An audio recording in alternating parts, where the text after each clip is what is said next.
یہ وہ غریب امام ہے جس نے کم سنی میں ماں کا کھلا ہوا سر دیکھا.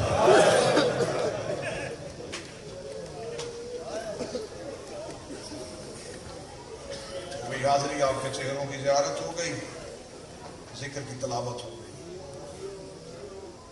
کوشش کروں گا جب پورا مجمع گریے کی حالت میں آئے تو مظلوم کا جنازہ آ جائے,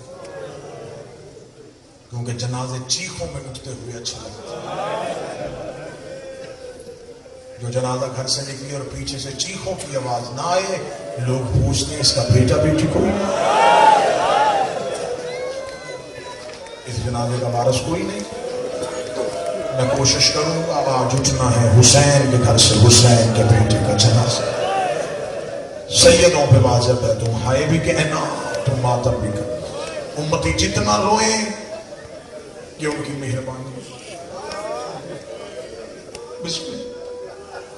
لال خان عزادار بھی ہے, بادشاہ حسین کا ایک سچا عاشق بھی, رو کے کہتا ہے جملہ تو یہی مار گیا جس نے کم سنی میں ماں کا کھلا ہوا سر دیکھا. لال خان مجھے تیری عزت کی قسم ہے یہ وہ غریب امام ہے جس نے بچپن میں ماں کو بغیر چادر کے نماز پڑھتے ہوئے رو رو کے سامنے کھڑا ہو کے غازی کی لاش پہ جا کے کہتا تھا مجھے اجازت دے دیتا ہے. علی کی بیٹی تمام. یہ میرا وہ مظلوم شہنشاہ جس نے بابے کے ساتھ ایک زنجیر میں مقد ہوا. ایک لوہا پڑھا ہے میں نے کل ہی کتاب سے, کسی شاعر کا لکھا نہیں, خود امام کا پڑھا. میں مالا کے مسائل پڑھ رہا تھا, اس کتاب میں ایک لوہے کی 2 سطریں لکھی جو میرے مولا نے مدینے آ کے مجلس پڑھتے ہوئے خود سرکاری باقر 2 سطریں پڑھی تو میرا پھوسا ہو گیا. میں کوشش کروں گا میں 2 سطریں بالکل ماتم سرگودا میں پہنچاؤں, ہو سکے تو ماتم کر لینا. امام مدینے میں اپنے جد کی مجلس پڑھ رہے تھے, مجلس پڑھتے ہوئے اپنے بابا سجاد کے مسائل پڑھتے. سامنے سے ایک شخص نے کہا اس کی مولا روز ہمیں اکبر سناتے ہیں, حسین سناتے ہیں, غازی سناتے ہیں, مولا کبھی اپنی مصیبت بھی سنایا. اس دن اس مومن نے سوال کر دیا. امام نے اپنی غربت کی پہلی سطر پڑھی. امام نے فرمایا میں وہ غریب کربلا کا قیدی تھا جس کے ہاتھ اس کی زلفوں کے ساتھ باندھے گئے. کوئی ہے بندہ جو پڑھتا علی الولی اللہ کے. امام نے فرمایا میری کلائیاں میری زلفوں کے ساتھ.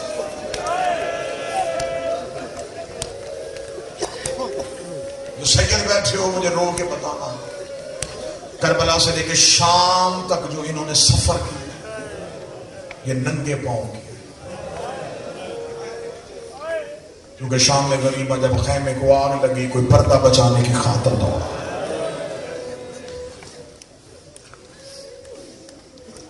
ننگے پاؤں سفر کیا. امام باقر کے لوہے کی اگلی سطح ہے.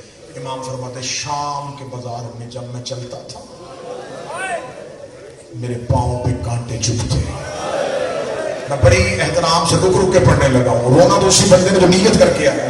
امام فرماتے کہ جب میرے پاؤں میں کانٹے چبھتے, امام رو کے کہتے کمینے کے ہاتھ میں تازیانہ ہوتا, جو ہی میرے قدم رک گئے یہ تازیانہ مارتا. میں کبھی بابے کے پہلو میں چھپتا, کبھی ماں کے پہلو میں چھپتا. آخر میرے بابا سجاد کی آوازیں گا کر یہ جب بھی تازیانہ لے کے آئے میرے پہلو میں چھپا کر میری پھوپھی کے پہلو میں نہ آیا کر, کیونکہ جب تو پھوپھی کے پہلو میں جاتا ہے یہ تازیانہ لے کے روحی بیٹی کے قریب جاتا ہے. عباس کا سر ریزے سے کانپتا ہے, آواز آتی سجاد باقر سے کہہ لے زینب کا دامن چھوڑ.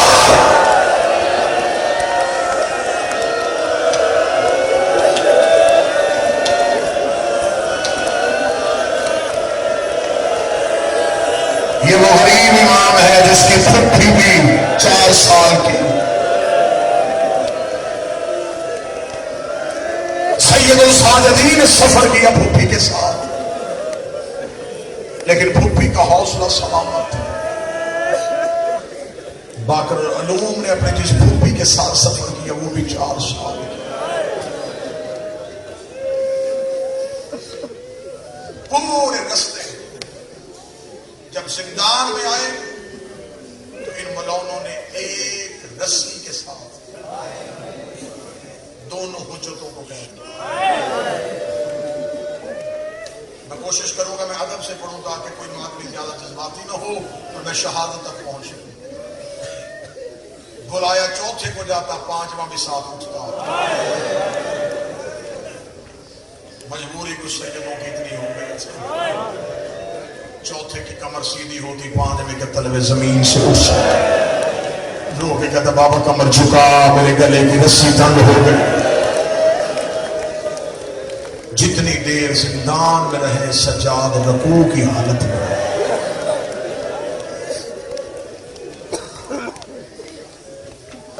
زندان وہ ملا جس کی چھت نہیں تھی.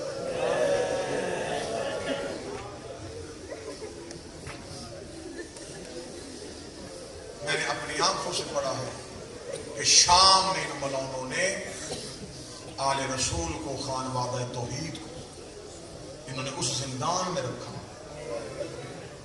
بازار سے گزرتے ہوئے لوگوں کی نظر زندان میں جاتی. یہ کمینے چاہتے تھے کہ جتنا زیادہ ہو لوگ قیدیوں کو دیکھیں. اب مجھے سر پہ قرآن رکھ کے بتاؤ بازار کا رش ہو، زندان کی چھت بھی نہ ہو، علی کی پردہ دار بیٹیاں کبھی کسی دیوار کے سہارے چھوٹتی، کبھی کسی دیوار کے سہارے چھوٹتی. دن کا پورا وقت سجاد کبھی کسی ماں کا پردہ بناتا، کبھی کسی ماں کے آگے رکوع کی حالت میں جھکتا تاکہ بازار سے گزرنے والوں کی نظر علی کی بیٹیوں پہ نہ پڑے. اب رو لیا، اب ماتم کرو گے. جناب سجاد کی ڈیوٹی جو یہ تھی کہ سجاد اہل بیت کا پردہ بناتے تھے، کبھی کسی بیوی کے آگے، کبھی کسی بیوی کے آگے، کبھی کسی بیوی کے آگے. سرگودا میں ایک بندہ اٹھ کے عزادار مجھ سے سوال کرے چوتھے کی ڈیوٹی یہ تھی تو پانچویں کی ذمہ داری کیا تھی؟ جس بات سے رونے کے لیے اس کی ذمہ داری کیا تھی؟ یہ زندان کے دروازے پہ سلاخوں پہ ہاتھ رکھ کے بیٹھ جاتا.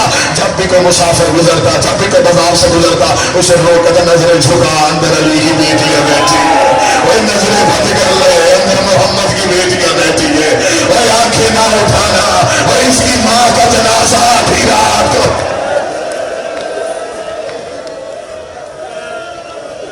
لوگوں کی منتیں کرتا،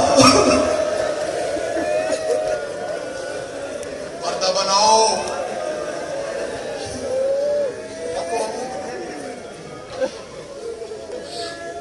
ایک دن میں صحیح زندان کے دروازے سید الشاہدین اہل حرم کے ساتھ دیوار کے ساتھ ایک عورت چلتی چلتی سرکار باقر کے قریب کہتی کھانا کھائے گا؟ کوشش کرنا میں پڑھ سکوں. سرکار باقر کی آواز آئی، میرے بھوک کے مارے گئے. اس نے کہا تجھے پانی لا کے دوں؟ فرمایا نہیں، میرے بہتے دریا پہ پیاس. لوگ کہتی میں روز گزرتی ہوں، میں روز تجھے دیکھتی ہوں، تو نے کبھی مجھ سے کچھ سوال نہیں کیا، تو نے کبھی مجھ سے کچھ مانگا ہی نہیں، تو چپ کر کے بیٹھا رہتا ہے، تو یہ اللہ کی تسبیح کر رہا ہوتا ہے یا لوگوں کو پردے کا کہہ رہا ہوتا ہے. کہتی تیرا وارث کون ہے؟ فرمایا وہ جو خون ہو رہا ہے وہ میرا بابا ہے. وہ بھی کہنے کی ایک بار اپنے بابے کو بلا، میں نے تیرے بابے سے بات کرنی ہے. اللہ جانے سرگودا میں بندہ برداشت کرے گا. سید الشاہدین زخمی قدموں کے ساتھ چلتے چلتے زندان کے دروازے پہ آئے. اس مظلوم نے ہاتھ جوڑ کے کہا قیدی کو کوئی تکلیف تو نہیں دیتے لیکن تیری منت کرنے کے لیے آئی ہو، اگر میں تجھ سے کوئی بات پوچھوں مجھے بتائے گا؟ سجاد رو کے پوچھ کیا پوچھنا چاہتی ہے؟ رو کے کہتی یہ بیٹا بیچے گا، یہ بیٹا بیچے گا. اتنا نام آنا تھا سجاد کا جسم جاتا باقر کے دونوں ہاتھ بابے کے قدموں پہ آئے. رو کہے بابا بیچ دے، بابا بیچ دے. سجاد رو کے اتنا کیسے گھبرا گیا، رو کہے نہیں بابا کیسے نہیں گھبرایا، مجھے بیچ دے. جو رقم ملے اس سے دادی لگی چادر شریر ان کے سروں پہ چادر ڈال. ابا سے جا کے کہے میں باقر بیچ گئے، علی کی بیٹی ہو گئے. برداشت کرو تو پڑھو. میرا تو دل ہے کہ میں 10-12